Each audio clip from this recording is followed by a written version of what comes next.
exercice, écrire un programme permettant au user de deviner une addition.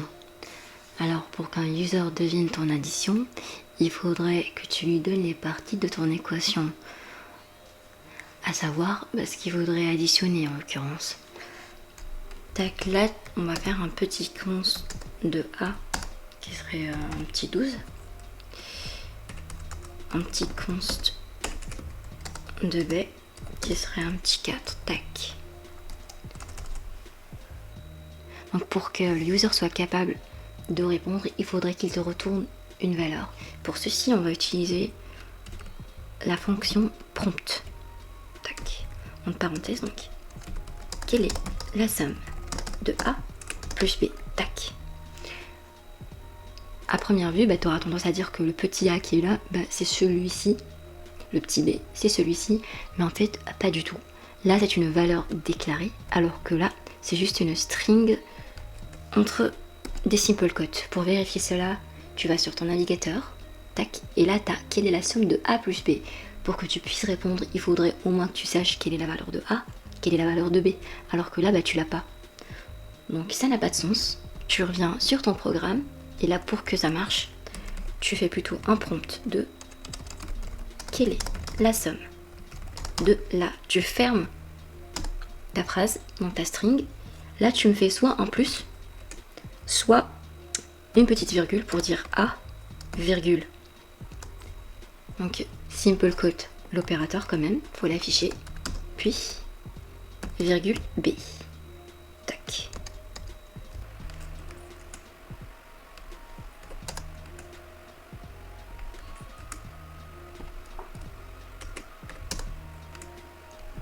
Tac. Là tu vas sur ton programme. Et ça te fait quelle est la somme de 12 plus 4. Là, en fait, ça fait 16. Mais en fait, tu peux écrire ce que tu veux parce qu'on n'a pas terminé notre logique. Donc là, c'est bon. Et si j'avais écrit un petit 2, ça fait rien non plus.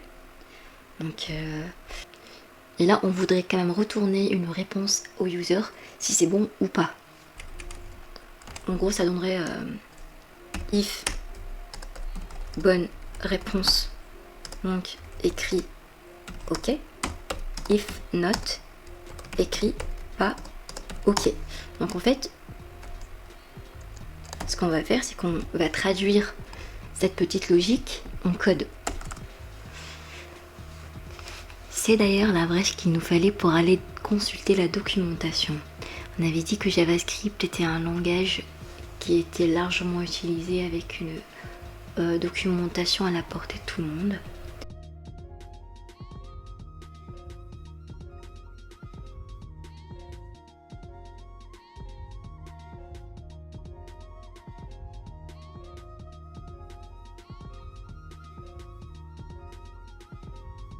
Tac. Alors, if else. Tac. Bon, il va falloir que je désactive ma petite extension là.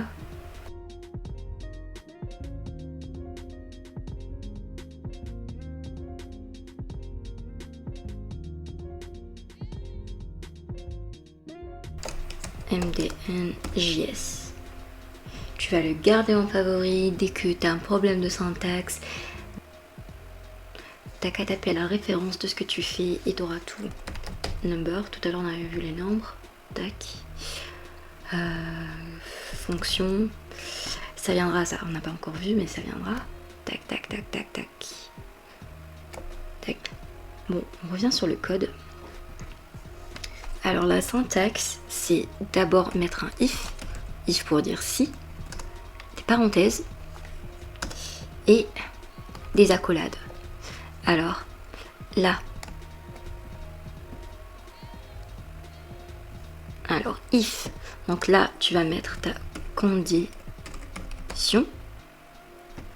et là tu vas mettre résultat ou conséquence, consec. Donc if condition conséquence. Tac. Dans notre code, ça va se traduire par if. Donc ça, c'est le user answer, donc c'est la réponse du user. Je l'ai mis, bon tout à l'heure juste je rappelle, c'était juste comme ça, tac.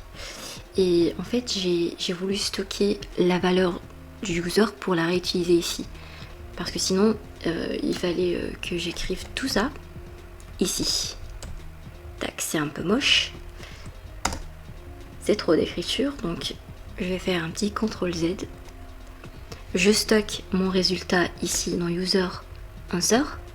Je viens ici, je dis si user insert triple égalité, on avait vu ça tout à l'heure. A, bon là tu peux juste mettre soit A plus B, excuse-moi, tac. Voilà, c'est tout petit, sinon tu peux aussi faire const de C qui serait égal à A plus B.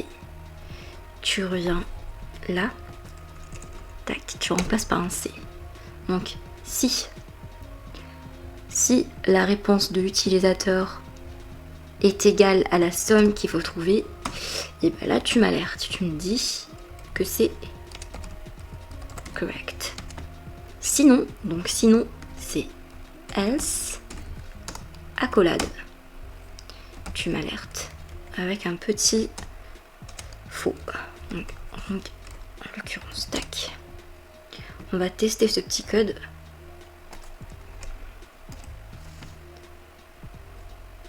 Alors, c'était là. Bon. Alors, quelle est la somme de 12 plus 4? On va tester un petit 6. Ça me fait faux. Je clique sur OK. J'actualise. En 12 plus 4, c'est en 16. Il me dit correct. Tac. Je reviens sur mon code. Pour faire gros, c'était if, parenthèse, accolade. Else, accolade. Je vais re-remplir ça devant toi. Tac. Voilà. Ça, c'est la syntaxe à retenir. Ou sinon, en fait, tu n'es pas obligé de retenir tout ça. Tu vas juste sur la doc et... tac. Tu vas juste sur la doc, t'écris if else. Et t'as ta syntaxe qui est là. Hop. Donc t'as if, parenthèse, accolade, accolade. Tac. Alors on avait dit que if, donc if user, tu peux commencer par le C aussi, par ton résultat. Ça n'a pas d'importance. Donc user, c'est commutatif. Donc si le résultat du user équivaut au résultat qu'il faudrait avoir, tu m'alertes, tu me dis que c'est OK. Else, donc sinon, tu m'alertes, tu me dis pas OK. Tac. Voilà, là c'est plus petit, mais on va préférer la lisibilité, donc je mets tout à la ligne comme ça. Tac. Tac. Et tac. T'enregistres avec un CTRL S toujours. Tu reviens sur ton navigateur. T'as le 12 plus 4 qui change toujours pas d'ailleurs. Ça te fait un 16 et là c'est OK. Hop, voilà. Deuxième exercice, donc écrire un programme qui récupère deux valeurs, retourne le résultat de leur division, puis si le résultat est un nombre à virgule, l'arrondir. Comment faire ça? Ça a l'air un petit peu compliqué ce truc. Bon. Déjà pour récupérer des valeurs, il faudrait que le user nous envoie quelque chose. Pour faire ça, on avait vu qu'il fallait utiliser la fonction prompt. Donc ça, c'est sûr, on va l'utiliser. On va d'abord prompter le user. Tac. Allez, tac. C'était prompt, parenthèse. Veuillez entrer une valeur entre 1 et 50 par exemple. Tac. On avait vu aussi... Bon, déjà je vais essayer ça pour te montrer un truc. Je vais sur mon navigateur, tac. Et là il me dit veuillez entrer une valeur. Et là il me dit veuillez entrer une valeur entre 1 et 50. Tac, un petit 13, mais ça me fait rien. Et d'ailleurs, je n'ai pas le résultat en retour. Donc ce qu'il faudrait faire, c'est tac, stocker la valeur retournée. Const, donc x. Puis on avait dit qu'il fallait récupérer 2 valeurs. Donc un petit copier-coller de ça, tac.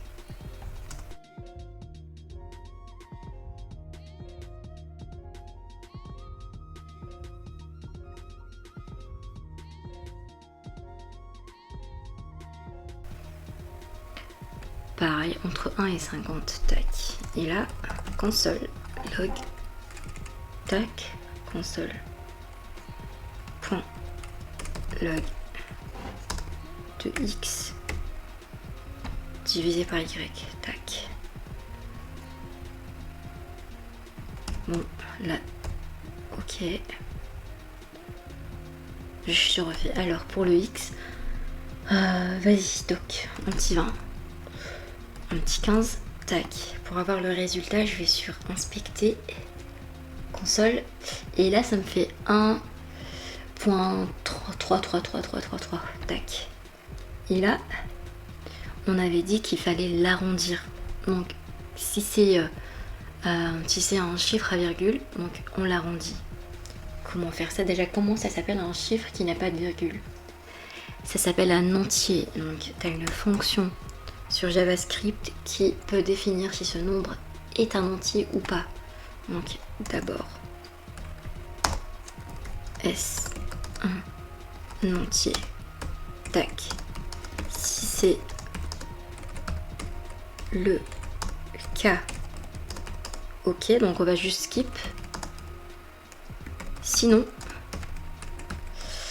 l'arrondir, tac, tac. En fait, tu as toutes ces petites fonctions qui peuvent arrondir ta valeur. Quelle est la différence entre ces trois-là? Donc, supposons que j'ai un const, bon, supposons que j'ai une valeur de 2,5, tac. Je commence par celui-ci. Quand on a mat round, bon, quand c'est 2,5, il va l'arrondir à 3.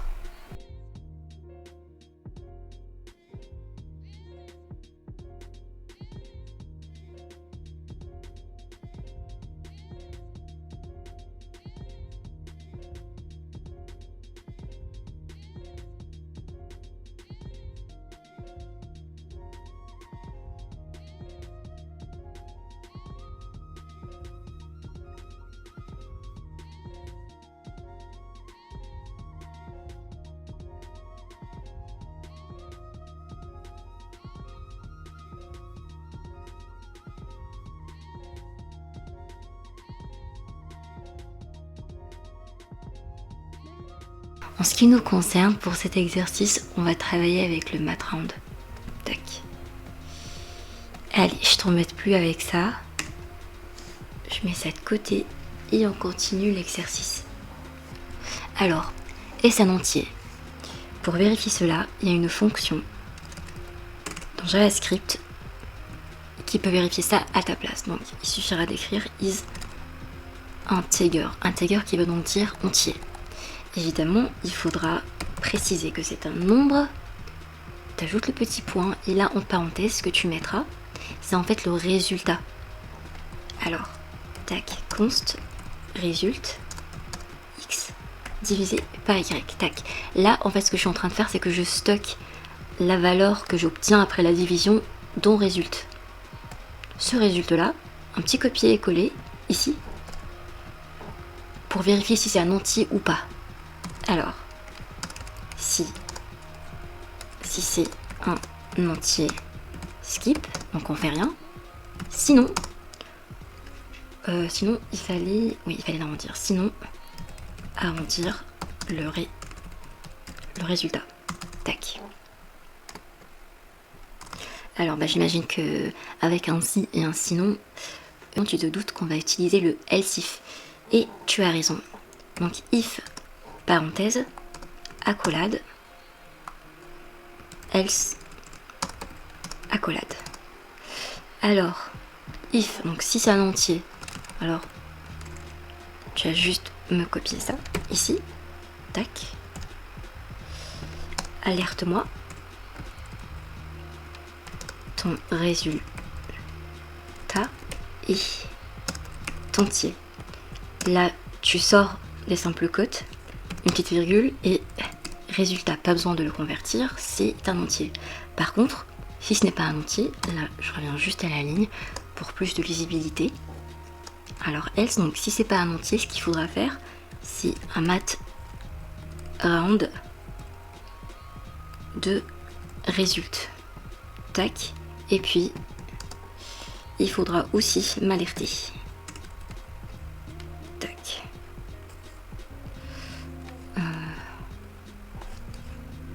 Voilà. Là, il est bon. Ton résultat n'est... Alors là, tu te rends compte qu'en essayant d'ajouter une apostrophe, ça me fait un petit conflit. Attends, je te laisse juste revoir.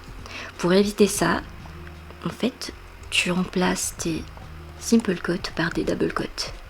Tac. Voilà. Alors, ton résultat n'est pas un nombre entier. Et là, tu me rajoutes le résultat. Puis, bah, la conversion évidemment. Tac. Est-ce qu'il me... Ouais, il me manque une parenthèse. Tac. Allez, là, on va essayer. Alors. 20 sur 10. Ton résultat est entier. Là, par contre, il ne me l'affiche pas. Tac, tac, tac. Bon.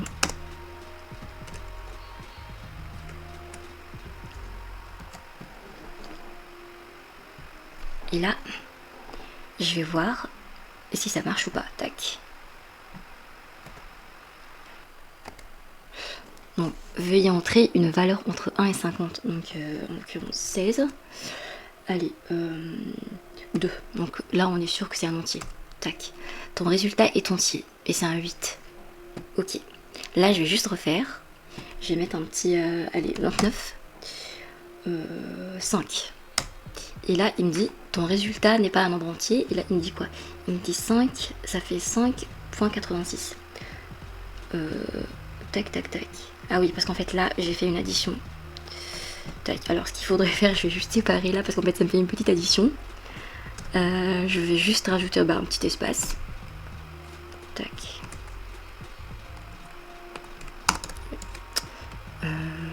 Une fois converti, ça donne...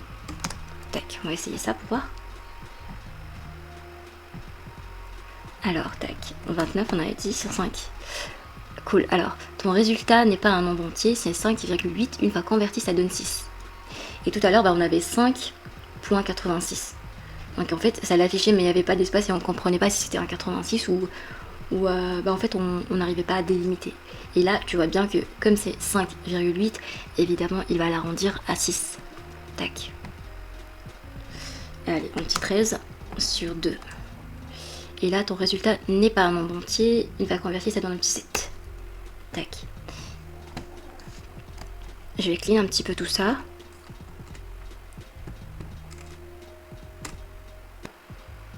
Alors, il faut savoir que cet exercice n'est pas vraiment fini. Parce que là, en fait, on est en train de délimiter sans vraiment délimiter. Veuillez entrer une valeur entre 1 et 50. Par contre, regarde avec moi. Tac, là, je rafraîchis.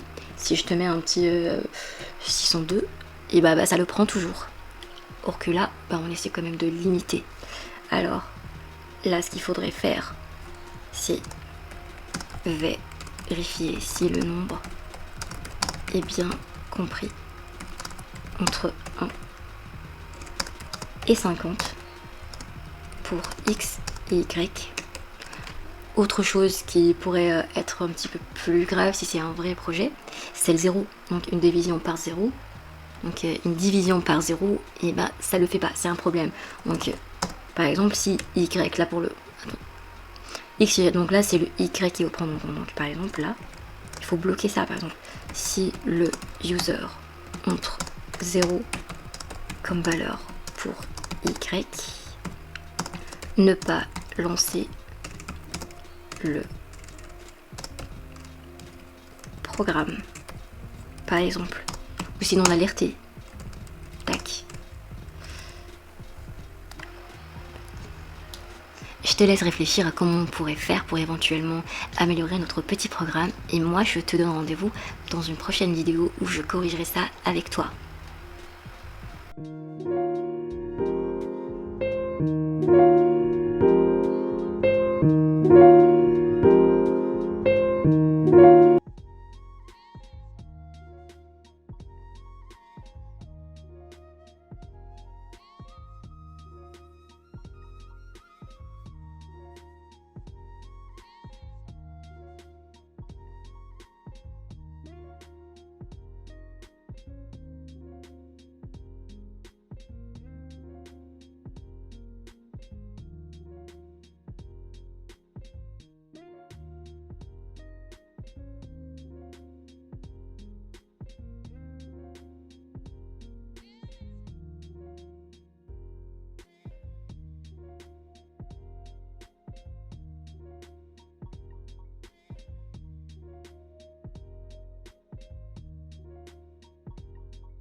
Thank you.